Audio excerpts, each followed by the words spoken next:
Hola, ¿qué tal? ¿Cómo están? Bienvenidos a El Intendente, un nuevo encuentro como hacemos habitualmente en este espacio donde nos dedicamos a conocer qué están haciendo los intendentes en todo el país, siendo ellos el primer eslabón, el más cercano con sus votantes, con sus vecinos, qué piensan, cómo ven la Argentina, qué proyectan para el día de mañana. Y nuestra recorrida hoy nos trae a Francisco Rato, intendente de San Antonio de Areco. San Antonio, porque, a ver, recién lo hablamos fuera del aire, ¿algunos se confunden con Carmen o no? Y tenemos el mismo nombre casi, Carmen de Areco, San Antonio de Areco. Pero ¿cuál es más lindo? San Antonio de Areco, eso no hay ninguna duda. No hay ninguna duda, ¿no? No, un saludo a los vecinos de Carmen, vamos a ser políticamente correctos, Sí. pero obviamente tenemos el río que nos une, el río Areco, por eso uno se llama San Antonio y otro Carmen. Sí. Nosotros somos un poco más antiguos, somos como el hermano mayor. Bueno, es una de las primeras ciudades de la provincia de Buenos Aires, ¿no? ¿O me equivoco? Exacto. El tema es que estamos a 120 kilómetros de Buenos Aires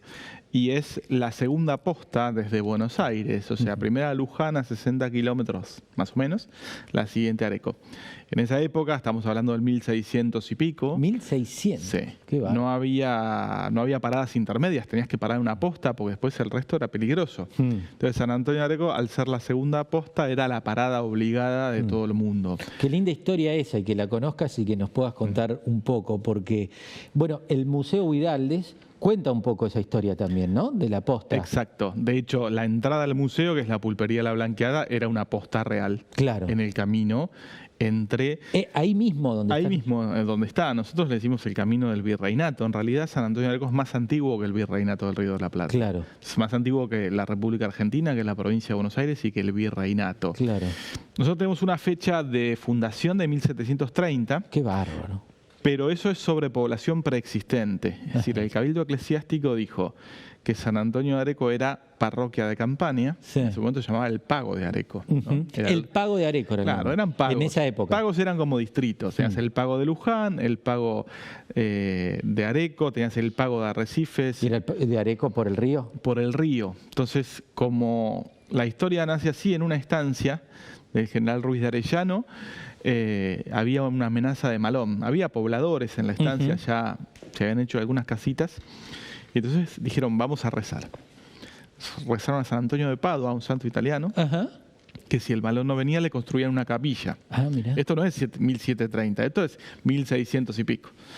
Entonces, el malón no fue para otro lado, no sabemos qué pasó, y cumplieron. Sí.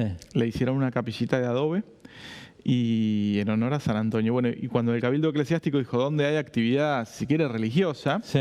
y población establecida, en Areco, en el Pago de Areco. Bueno, vamos a declararlo parroquia de campaña. Qué bárbaro. Entonces ahí se une el nombre del río con el nombre del santo, Sí. San Antonio de Areco. Qué lindo. ¿Te gusta la historia? Mucho, sí. Se Estudio nota. mucho la historia local también, Sí, ¿no? sí, la más linda. Sí. Y espera, porque ¿qué era una posta? Porque ahora nos metimos de lleno en esto, ya nos vamos a meter en tu gestión, algo de política. Pero ¿qué era una posta? Mientras podemos compartir algunas imágenes, pues estamos en la Semana de la Tradición. Además, yo le recomiendo a todo el mundo. Yo estuve el año pasado en San Antonio de Areco, justo en esta fecha. Vayan porque es hermoso la ciudad. Ahí tenemos algunas imágenes. Aprendemos esto, historia pura, como lo está contando el intendente, como lo está contando Francisco. Pero además se vive muy de cerca con todos los vecinos, porque hay un sentido de pertenencia muy grande en Areco, además de que la ciudad es fantástica, es hermosa, y en un ratito vamos a hablar de las bondades turísticas. Pero ¿qué era entonces un pago? Un pago era como el equivalente a un distrito. Una posta era un lugar donde vos podías parar seguro. Eso me quería decir yo, la posta en realidad. Podías dormir, podías comer y podías cambiar los caballos. Para expediciones Para que poder había en esa continuar. época, ¿no? Claro, Si había vos que tenías que frenar. unir Buenos Aires con Córdoba, que eran varios días, Sí. vos ibas parando en las postas. La posta siguiente es la localidad de Arrecifes, que está más o menos a 60 kilómetros. Qué bárbaro. Entonces, en el medio, parar en el medio no era seguro. Había, por supuesto, pueblos originarios, había ladrones, había de todo en el camino. No era seguro. Vos tenías que llegar a una posta donde vos parabas y ahí podías cambiar los caballos. Si tenías un caballo cansado o un caballo lastimado que no podía continuar por la razón que sea, podías comprar comida, podías Sí. dormir de forma segura. ¿Y cuánto podemos tardar de una posta a otra? De Un día. Luján a Areco. Un día. Un día. Más o menos es lo que la distancia entre postas es lo que un caballo recorre en un día. En un día. Así está medido, ¿no? Ese Claro. era más o menos el GPS de la época. Claro, sí, no había autopista. Aparte, no había autopistas había y no nada. había caminos tampoco, caminos oficiales. Es decir, había el camino real, lo que se dice camino real es el camino trazado. Sí. Pero había muy poco de todo eso y la gente se movía a caballo, en mulas o con carruajes también. Sí. Siempre y cuando se permitía, mira, estamos En esas imágenes, ¿qué estamos viendo justamente? ¿Alguna acá recreación? estamos viendo puntualmente lo que va a suceder el domingo. Ajá. El domingo 10 de noviembre, que es el Día de la Tradición. Sí. Tal vez el espectáculo más lindo de ver, o uno de los más lindos, es ver el desfile de paisanos por el pueblo. Claro. Donde paisanos y también, por supuesto, muchas paisanas se ponen la ropa de domingo. Sí. La ropa de domingo es la mejor ropa. Ajá. Y van a pasar desfilando por frente a la municipalidad, dándole una vuelta a la plaza principal, después van a otra plaza más. Pero si el día nos acompaña, nosotros calculamos entre 2.000 y 2.500 personas montadas. Qué bueno. Y llega mucha gente a verlo, a disfrutarlo. Muchísimas, Mucho turismo. Sí, unos 15.000 personas por lo menos. Ese es el día más importante. La fiesta de la tradición es muy extensa, Sí. comenzó el 5 de octubre y termina el 10 de noviembre, eso es más de un mes. Pero el punto fuerte es el domingo. Qué lindo. En el cierre. Ahí se comienza, con el izamiento de la bandera, por supuesto. Luego se hace danzas tradicionales en toda la cuadra de la municipalidad. Y luego empieza este famoso desfile que estamos viendo acá, Sí. que pasa más o menos 2.500 personas con la ropa adecuada y los caballos en condiciones, porque hay comisarios del desfile que evalúan a cada uno de los participantes si están vestidos como criollos. Claro. ¿No? Tiene que Si ser están bien acorde presentados, a la lo época. tradicional, Se exactamente. recrea lo que era No a la época, a la tradición. a la tradición. Ahí a está. la tradición. Ahí está. Entonces, si una persona no está vestida o su caballo no está presentado como corresponde, no puede pasar por el desfile. Qué bárbaro. ¿Y qué significa para vos, siendo intendente? Porque para todo intendente es un orgullo, un honor y tener esta celebración, pero en tu caso me imagino que te toca de cerca, con esta pasión que tenés por la historia, porque se te nota que te gusta, que lo contás, que lo vivís en primera persona. Mira, ¿Qué significa esta fecha, no? esta fiesta está muy enlazada con todo lo que es la historia de San Antonio de Areco. El desfile de la tradición nace un poco en homenaje a cuando fallece Ricardo Guiraldes y un cortejo de gauchos a caballo lo acompaña al cementerio.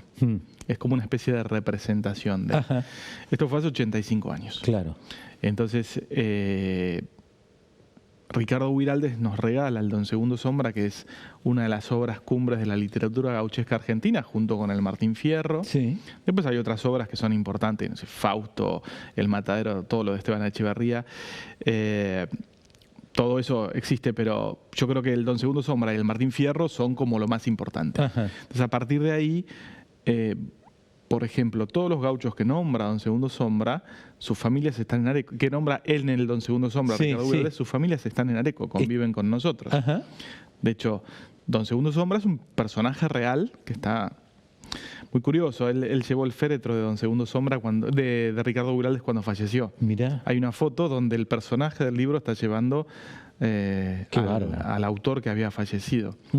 Entonces, hay muchas cosas que enlazan a la historia más antigua de Areco con todo lo que es el siglo XX. Sí. Ricardo Guiraldes, además, por parte de madre, desciende del fundador de San Antonio de Areco, fue un general español Ajá. que fundó Areco, ya te digo, mucho antes de 1730. Sí. Entonces la historia se va entrelazando varias veces. Claro. Hoy por hoy conviven en San Antonio de Areco familiares de Ricardo Guiraldes con familiares de Don Segundo Sombra. Qué ¿no? bárbaro. Y eso existe. Y lo vemos. De hecho, hoy el abanderado de la tradición, que es una historia muy interesante, A ver. es nieto de uno de los paisanos a los cuales Don Segundo le dedicó el libro, ¿no? Esteban Pereira. Ajá. Uno de los paisanos a los cuales Ricardo Guiraldes le dedica el libro a Don Segundo Sí. y a una serie de paisanos que trabajaban en la estancia La Porteña, que es la estancia de los Guiraldes, que hoy pertenece todavía a la familia, Sí. y se lo dedica al gaucho. Qué bárbaro. Dice. Entonces, todas esas personas hoy conviven con nosotros. Claro. ¿No? Claro. Es la historia viva, ¿eh? Claro, porque yo muchas veces me encanta comentarle a las personas que nos visitan, cuando uno pasa por el Puente Viejo, que es uno de los monumentos históricos nacionales que tenemos, una belleza de puente. Sí, total. Uno puede ir leyendo el Don Segundo Sombra en su primer párrafo y todas las locaciones son reales, Ahí, claro. con personas reales. Claro. El libro comienza cruzando el Puente Viejo que separa el campo del pueblo, llegando a la pulpería La Blanqueada. Ahí va Don Segundo Sombra a tomarse un trago, Claro. como corresponde. Primero ¿Qué es de donde hoy afuera, está el museo o no? es la entrada al museo, Es la entrada al museo. pero está original. Ujú. Ahí era primero pajuerano, después parroquiano, que son esas cosas que nadie sabe qué significan, pero... Bueno, ahora dale. ¿Qué Sí, significa? te tiré el pie. Ahí está. Las pulperías atendían a algunas personas hacia afuera y algunas personas hacia adentro, Ajá. si no los conocían. Don Segundo no nació en Areco, Don Segundo nació en San Pedro. Sí. Y cuando llegó a trabajar a Areco, lo atendían afuera. Sí. O sea, había una reja y le despachaban la bebida por esa reja. Sí. A los que no tenían la confianza suficiente, Ah, mira. Ahí está. iban pa' afuera. Ajá. De ahí viene el término pajuerano. Pajuerano. Pajuerano. Sí. Y al que lo conocían era el parroquiano. Tenía otra Adentro. confianza. Al Claro. parroquiano lo veían en la parroquia, entonces lo conocían. Qué bueno. Entonces adentro los parroquianos, afuera los pajueranos. Por eso cuando dicen a alguien medio pajuerano, por ahí ahora es sinónimo de una persona que no conoce mucho ni nada. En realidad es una persona a la cual todavía no le tenemos tanta confianza como para hacerla pasar. Qué lindo, qué linda. Y él tuvo esos dos estatus, primero pajuerano, después parroquiano. Qué lindo, ¿verdad? Qué linda historia. Bueno, imperdible. Para el que no conoce Areco, aprovechen el fin de semana y para adentrarse en la historia. Mucho, es sí. muy rico, es muy rico la historia de la ciudad, pero de la provincia y de la Argentina. Es imperdible. Bueno, vamos a la actualidad. Vamos. ¿Cómo está? El otro día un intendente me dijo, el gobierno sigue pidiendo el ajuste y los municipios ya lo hicimos, el ajuste, porque... Nosotros no podemos ajustar más. Ya lo hicieron, no se puede ajustar más. No. No, a ver, nosotros teníamos, es decir, los municipios tenían financiamientos nacionales, financiamientos provinciales, de financiamientos nacionales prácticamente no hay.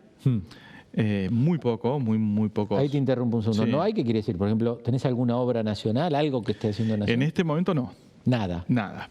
Y no hay obras nuevas, es decir, nosotros no tenemos, planes de asfalto o algo así, no hay. Nada. Y financiamientos provinciales hay algunos. En Areco tenemos en curso 2 o 3 obras que son importantes, que se mantienen. Entonces nosotros nos arreglamos económicamente, digamos, sin ningún tipo de ayuda, con nuestra coparticipación y con nuestra recaudación propia y administramos eso. Nosotros no queremos plata. Ajá. Es decir, yo no quiero que me digan pagame los sueldos. Claro. No quiero tomar para sueldos. Eso nunca lo hicimos. Nosotros queremos financiamiento para obras. Eso es importante. Eso es muy importante. Y hoy no porque está. Al menos de hoy no nación. está, por lo menos de nación. En provincia tenemos algunas obras en marcha que son muy bienvenidas y muy útiles, sobre todo, están muy bien pensadas para la comunidad. Sí. Pero nos gustaría, por lo menos que el año que viene, que en el presupuesto 2025 del Gobierno de la Nación tenga presupuesto para obras. ¿Confías que eso va a ocurrir? Me encantaría. No sé si confío. Lo quiero que sí, quiero que esté porque hay 2 o 3 obras que están paradas en el distrito y es importante que continúen, ¿no? ¿Tenés diálogo con algún funcionario, secretario, director, ministro, quien fuera, a nivel nacional? Sí, algo de diálogo hay, Ajá. obviamente. Bueno, sos la excepción a la regla, te digo, porque costaba mucho encontrar intendentes de este ciclo que le fuimos preguntando de tener un diálogo aceitado con alguien en Casa Rosada. Mira, no es fácil. Yo entiendo todo. O sea, entiendo a los que se fueron, entiendo a los que están. A mí me tocó atravesar muchísimas cosas muy difíciles. Yo nací con la pandemia como intendente. O sea, yo empecé el 10 de diciembre y al mes y medio estábamos viendo qué hacíamos con eso.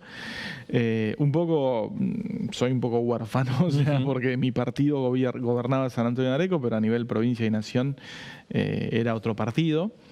No nos trataron de la misma manera que al resto, Claro. y eso yo lo tengo que decir. Ajá. Se sigue discriminando acorde al color político. Se sigue discriminando, es penoso, pero existe. ¿En la real. provincia sigue funcionando esta lógica? Sí, porque Qué vergüenza, si uno, ¿no? Mira, si vos ves los programas de vivienda, están todos asignados a los municipios kirchneristas. En los municipios no kirchneristas no hubo. No. Entonces, dibujala como quieras, decir lo que quieras, pero eso es un dato de la realidad. Es importante que denuncies y digas esto, porque parecía olvidado y sigue ocurriendo. No, totalmente sigue ocurriendo. Los programas de acceso al asfalto, de un montón de cosas.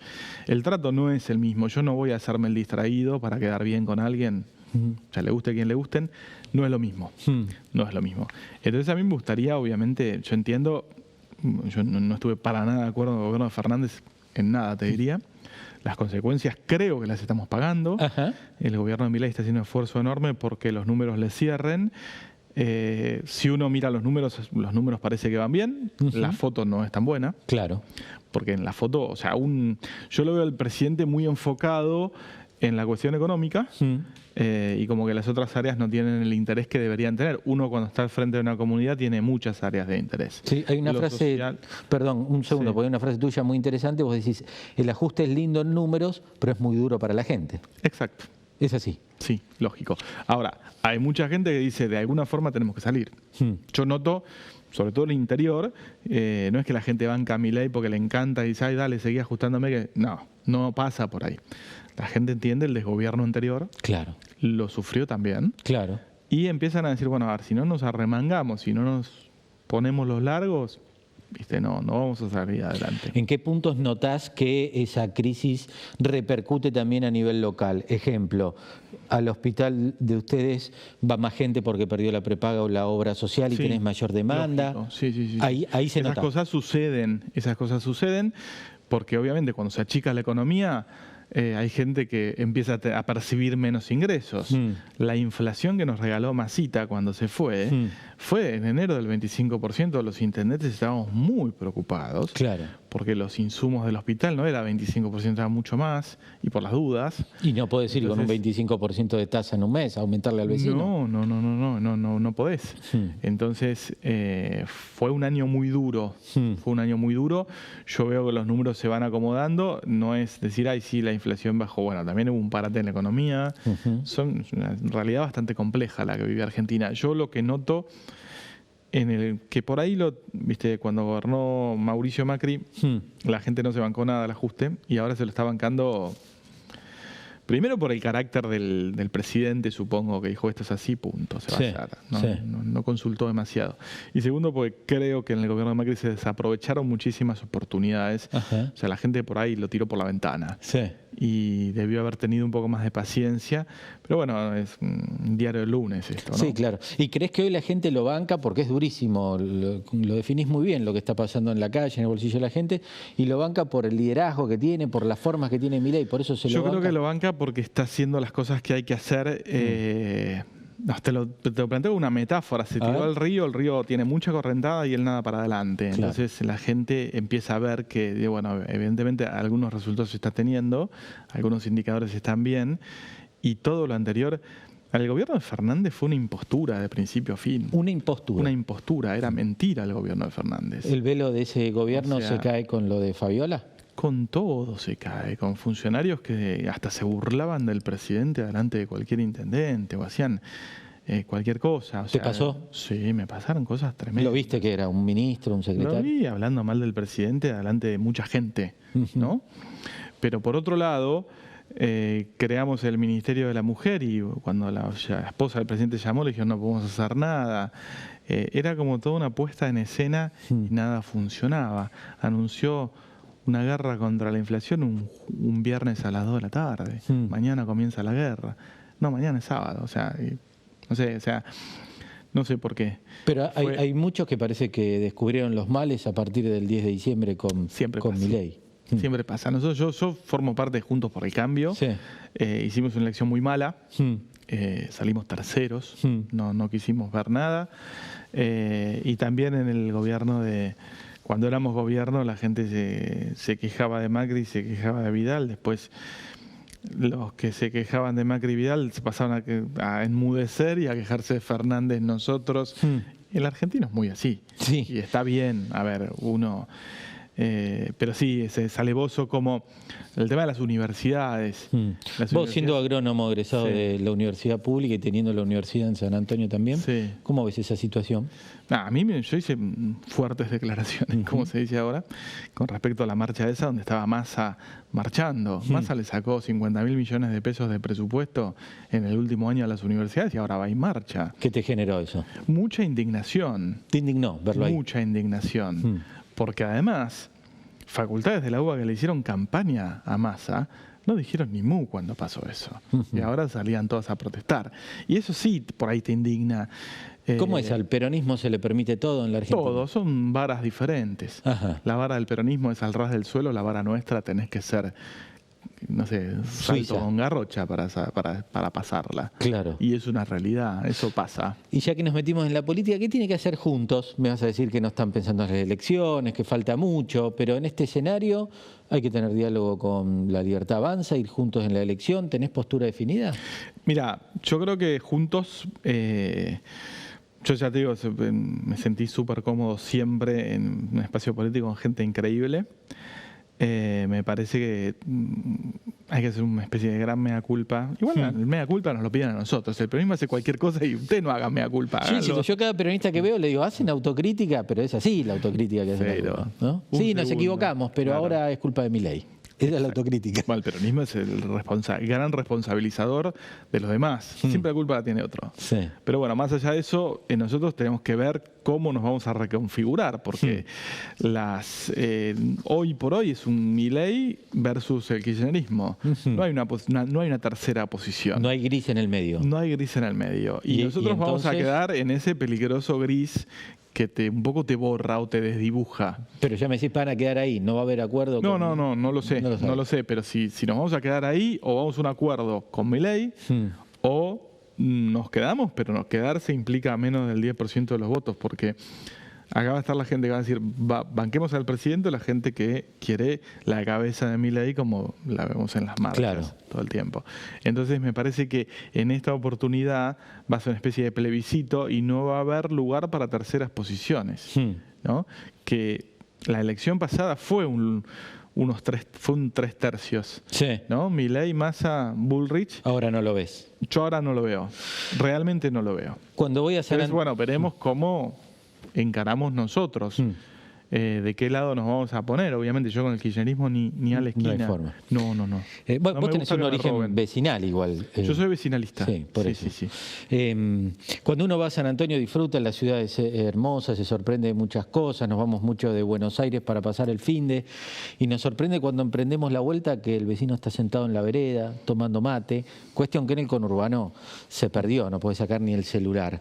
¿Se vive así todos los días con esa tranquilidad? ¿Existe algún nivel de delito, siempre, pero es otra agenda que conurbano? ¿Cuál es el último robo que te preocupó? Un robo este fin de semana en una casa, que entraron cuando no había nadie. No son robos por ahí, es raro que sean robos confrontativos. Hubo 4 episodios en el campo que pudimos aclarar quiénes eran, una investigación muy importante y los encontramos, desbaratamos la banda. Hay algo de raterismo, pero por lo general se vive muy tranquilo y la gente... Eso existe, se vive así. Los autos abiertos, o sea, no es lo ideal ni nada, no es el San Antonio de Areco que cuando yo nací, que bueno, ahí directamente vivíamos con las puertas abiertas. ¿No? Eso cambió, pero eso se vive bien. Un poco, se hace un poco más grande. Las ciudades cuando empiezan a cambiar la escala tienen otras dinámicas también. Pero sí, no podés ni comparar lo que sucede con alguna localidad del conurbano o las precauciones que tiene la gente, porque también te lo dicen los turistas. Ven a las mujeres en los bares con la cartera colgada acá y charlando. Estar despreocupado. Claro, y un montón de situaciones de autos en marcha que la gente se los olvida en marcha o abiertos o cosas así, que nunca pasa nada. Imagínate en Merlo hacer eso. No. Bueno, espera, algo más complejas. Algo más de historia, pero más reciente. ¿Quién fue Linducho Rato? Contame de él. Mi abuelo. ¿Qué onda el abuelo? Mirá, yo no lo conocí. Fuimos contemporáneos. Entre que yo nací y él falleció pasaron 1 mes y medio, más o menos. Él era un destacado radical. Él fue varias veces concejal, presidente del Consejo Deliberante, y en un momento le tocó encarar la intendencia y ganó ampliamente las elecciones. ¿Y? Golpe de Estado y chao, voló todo y no pudo asumir. No Él asumió. fue intendente electo. Y llegó el nieto. ¿No? Sí, yo llegué ahí como 40 años después. ¿No? Que estuvo bueno porque a ver, nadie me pidió nada a mí. Nosotros somos 10 nietos del Inducho. Y de los 10 nietos, el único que hace política soy yo. Sos vos. Me rebancan mis primos, mis hermanos, pero no van a pasar al frente nunca. No había una cuenta, digamos, no había una imposición ni nada. Fue vocación pura. Vocación. Y un día, de hecho, mi mamá fue concejal 2 veces, le gustaba mucho. Y un día yo dije, yo quiero, y me invitaron y empecé. Francisco, las últimas dos. Una, vendeme la ciudad. ¿Por qué tengo que ir el fin de semana? Además de la fiesta de tradición. ¿Qué encuentro en San Antonio? San Antonio de Areco van a encontrar que la historia los encuentra en la vereda, en el empedrado, en las plazas, en los monumentos históricos nacionales, que tenemos 5. Para un pueblo es muchísimo. Van a ver qué pasó Zapiola, Rosas, Quiroga, San Martín, Darwin. Van a ver que nuestra historia ya pasa los 3 siglos y que van a ver un casco histórico sumamente conservado. Van a disfrutar de muchísima gastronomía, mucha música. La música fluye naturalmente en Areco en todas partes. Van a ver muchísima gente bailando folclore. Van a ver una comunidad tranquila. Van a ver la interacción entre el lugareño y el turista es muy buena. Nosotros siempre hablamos de un poema de Ricardo Buiraldes que se llama Mi Hospitalidad, que habla de cuando una persona llega a tu casa, a tu rancho, a tu pago, a tu campo, a lo que sea. Y nosotros hacemos gala de eso. Realmente queremos que el turista viva una linda experiencia en nuestra ciudad y nos conozca. ¿Y nos portamos bien los turistas cuando vamos? ¿Ensuciamos? Muy bien. ¿Sí? No se portan muy bien. Bueno, eso me alegra. Valoran mucho y respetan mucho. La última, ¿qué soñás para la Argentina? El desarrollo del país, la educación. Yo creo que lo único que cambia, la educación no es, porque vos a veces escuchás, hicimos tantas universidades. No, a ver, hay que darle el contenido. La provincia de Buenos Aires, el sistema educativo está muy mal. Los chicos no aprenden a leer y no aprenden a escribir. Entonces vos no puedes decir que hiciste 450.000 escuelas si los chicos no leen. Claro. Porque no están logrando el objetivo. Yo pertenezco al sistema educativo y me eduqué desde el jardín hasta la universidad en grado y posgrado en el sistema público, ¿no? Y te vas a reír en Areco, jardín 1, escuela 1, secundaria 1. Claro, está bien. En la Universidad de Buenos Aires en grado y en posgrado. Yo soy un producto de la educación pública. Y yo creo que la educación pública no está pasando por un buen momento y lo primero que tenemos que hacer es admitirlo. Me encantaría que Argentina vuelva a tener ese nivel exorbitante en la educación y que pueda constituirse como una nación desarrollada y que las ventajas comparativas que tengamos, como puede ser la producción, lo que sea, pase a ser una ventaja competitiva. No podemos decir somos el granero del mundo porque eso no nos ha servido de mucho hasta ahora. O por lo menos hoy no es lo mismo que antes. Francisco, gracias por la charla, un gusto, y ojalá todos los intendentes amen a la ciudad y conozcan su historia como la conocés vos, habla muy bien de tu parte. Muchísimas gracias y todos invitados a San Antonio de Areco. Este fin de semana, que es el fin de semana de la tradición, que es como el plato fuerte, pero el resto del año los esperamos también, porque hay para disfrutar siempre muchísimas actividades y hay un pueblo gaucho que los va a recibir. Una ciudad hermosa, gracias por venir. A vos. Nos vamos, nos reencontramos dentro de 7 días, buena semana para todos. Chau, gracias.